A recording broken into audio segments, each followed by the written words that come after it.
Hi friends, Ayyanar துணையில் நாளைக்கு என்ன நடக்க போகுதுன்னு பார்க்கலாம். வாங்க வீடியோக்குள்ளே போனோம். நம்ம சேனலை இன்னும் சப்ஸ்கிரைப் பண்ணாதவங்க சப்ஸ்கிரைப் பண்ணிக்கோங்க. பல்லவன் காலேஜுக்கு போய் ஹால் டிக்கெட் வாங்கிட்டு திரும்பி வீட்டுக்கு வந்து பார்க்குறாரு. யாருமே வீட்டில் இல்லை.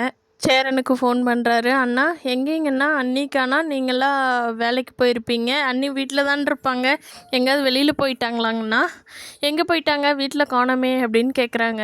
சேரன் சொல்கிறாரு, ஆமாண்டா வெளியே ஏதோ வேலைன்னு சொல்லிட்டு போனாங்க, நான் சாயந்தரம் வரேன்டா பேசிக்கலாம், கொஞ்சம் வேலையாக இருக்கிறேன் அப்படின்ட்டு ஃபோனை வச்சிடுறாரு. நிலா வீடு கிடைக்காதனால வந்து சோழன்கிட்டயே பேசிகிட்டு இருக்காங்க. அப்போ சோழன் சொல்கிறாரு, ஏனுங்க நீங்கள் தனியாக ஒரு பொண்ணாக ஒரு வீட்டில் வாழ்கிறது வந்து ரொம்ப சிரமம்ங்க.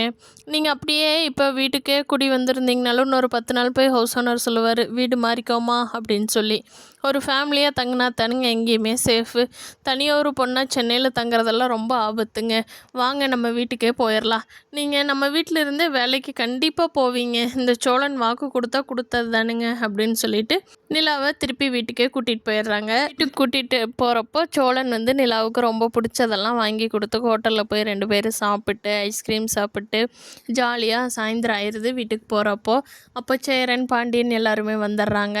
பல்லவன் தான் வீட்டில் இருக்கான் இல்லையா? பல்லவன் கேட்குறாங்க, அண்ணி நீங்கள் வீட்டில் இருப்பீங்கன்னு சொல்லிட்டு நான் ஐஸ்கிரீம்லாம் வாங்கிட்டு வந்து நானே சாப்பிட்டேங்க அண்ணி, யாருமே வீட்டில் இல்லை அண்ணி, இந்த ஒரு நாளே என்னால் வீட்டில் இருக்க முடியலைங்க அண்ணி நீங்கள் இல்லாமல். எங்கேங்க அண்ணி வெளியில் போயிட்டீங்களா? ஆமாம், என்ன பெரிய பேக்கோடு வர்றீங்க அண்ணி, எங்கே போயிருந்தீங்க அப்படின்னு பல்லவன் கேட்குறான். அதுக்கு நிலா அது இதுன்னு சொல்லி ஏதோ ஒன்று சொல்லி பல்லவனுக்கு தெரியாமல் சமாளிச்சிட்றாங்க. அப்புறம் சேரன் வர்றாங்க. நிலா சேரன் அண்ணா கிட்ட தனியாக விஷயத்தையெல்லாம் சொல்கிறாரு.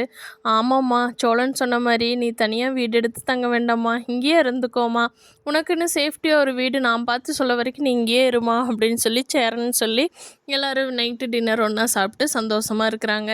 எப்படியோ ஒரு வழியாக சோழனோட திட்டம் நிறைவேறிடுச்சு. அடுத்தடுத்து சோழன் இப்படியே திட்டம் போட்டு நிலா மனசில் இடம் பிடிச்சு சந்தோஷமாக வாழ்வாங்களாங்கிறத இனி வரப்போகிற எபிசோடில் பார்க்கலாம். Thank you friends.